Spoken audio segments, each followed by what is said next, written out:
Hey guys, welcome back to another episode of FerryTalk. How are you guys doing this week?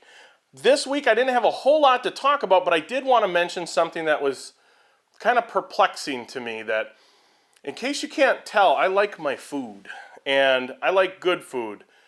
But when I go to a restaurant or whatever, I tend to actually find something on the menu that I like, and I stick with that again and again and again.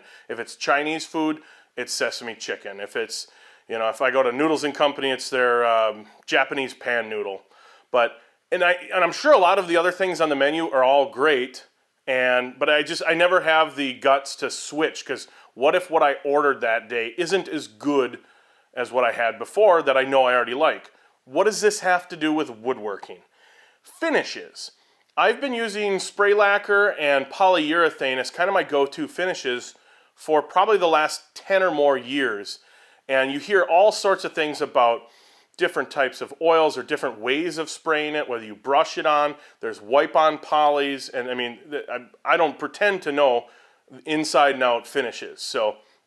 But for my last Fairy Talk, you guys will remember I was at Matt Cremona's, and I actually got to stop off at Dima's workshop as well. Dima has a YouTube channel as well. If you guys aren't familiar with it, I'll leave his link in the description.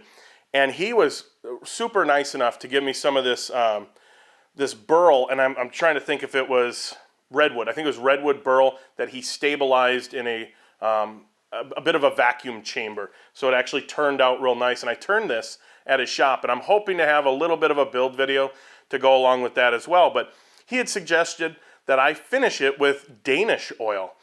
And I immediately kind of had that food thought to where I know what finishes I like and which ones I've used and they've worked well, just like, like I said, the food and the finishes, hopefully I'm conveying this as best as possible, but I was apprehensive to try a finish as I would be apprehensive to try a new food at a particular restaurant.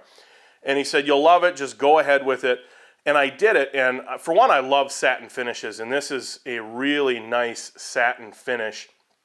He also helped me make the copper ferrule, which was just out of a plumbing part, but hopefully I'll be able to show some of that in the video. We just had a terrible luck when we ended up at Dima's.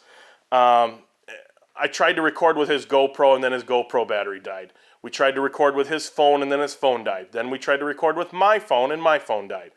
And we were charging, all of them simultaneously. Didn't realize that the GoPro wasn't charging, so hopefully that video turns out all right. So I tried the Danish oil, and I guess I had in my head that oil doesn't dry. And it's not a true Danish oil if you really look up what a real Danish oil is, but I'm sure it's like a blend of an oil and a polyurethane. I'm probably getting that wrong, and if I am, you can correct me in the comments, but it does actually dry.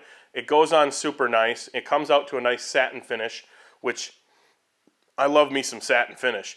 But I guess that was the takeaway for me, was I'm going to a restaurant and I don't want to deviate from the menu item that I know I love because I've tried it and it's delicious. I didn't want to do that with a finish, and I wouldn't have had it been in my own shop. I wouldn't have gone to the home center and picked up a can of Danish oil and tried it, because I know that my spray lacquer works and I know that my polyurethane works. And I've liked those, and So I guess that's the takeaway. When you're trying something like a wood project or whatever, just try a new finish. You might like it better, you might like it worse, but at least that's under your belt to say, I've tried Danish oil or I've tried wipe-on poly and I don't like it. You're at least able to say that versus, I'm limited to, spray lacquer or polyurethane, because that's what I was limited to. And immediately I'm going to be running out tomorrow and getting me some Danish oil, because I have a couple projects lined up that I also want to use that for. And heck, if you go to that Chinese food place, why not have the Mugu Gai pan? It might be better than the sesame chicken. Have a good one, guys.